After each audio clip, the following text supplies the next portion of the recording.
advocating for the arts important. It's all about telling your stories. It's helping people, in this case, in Congress, really understand why the arts matter in their district to the people they serve in a profound way for people of all ages and all walks of life, and what a difference it can make in terms of their health, and from my standpoint, in terms of their health and well-being, which of course includes the economic well-being and all manner of other things.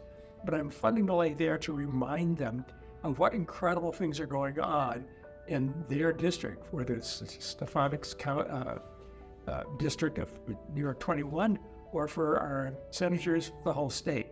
And and I would use various stories to illustrate the power and the benefit of the arts. But one, I hope that they vote and advocate and make decisions in the way that we Americans of the arts hope. So that's right off the bat. Two, to me, it's all about relationship building. All three of the people that I have met with today, I've met multiple times in the past, and I'm going to see them again in the future. So it's all about building on relationships, and I think that's so critical.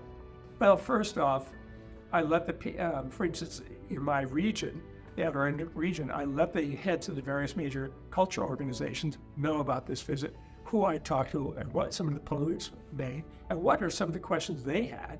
And for instance, for a couple of them, they wanted to urge some of the organizations to get in and propose member items by such and such a date.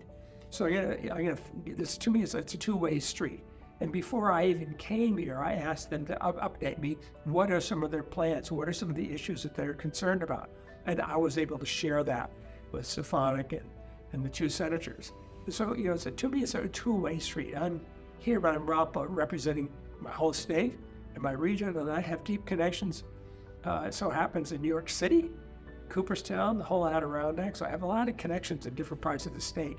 And so I can speak whether it's just locally or, big picture. Their voice matters. Don't be silent. Reach out. Tell your stories. And you sort of have to tell your stories sort of again and again, because once is not enough. You have to keep putting it out there. You do need to give credit to our political leaders for the help that they give you, because that's extremely important. And you just really have to, it's a two-way street. It's an ongoing conversation. So my thing is to encourage them to stay involved and to really make sure that our representatives in Congress know what they're doing, and invite them to very special events so they can see how NEA, NEH, museum services, and other federal grants are making a difference to the people in their district or state. My first Americans of the Arts conference was in 1976 in Seattle. So I've been involved with the organization a long time through all sorts of different evolutions. It became NALA, and there was a spread out, and things coming back. So I've seen a lot of different iterations. But I've also seen Americans for the Arts do some incredibly innovative, smart things, such as their partnership with the U.S. Conference of Mayors. Wow, did that ever benefit the entire field in huge ways. And I've also really appreciated the dedication of the staff, that they're good listeners, that they work hard.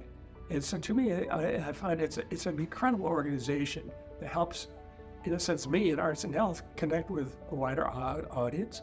I used to run a local arts agency. I used to run a sort of a performing arts center, if you want to call it a cathedral, a performing arts center. But nonetheless,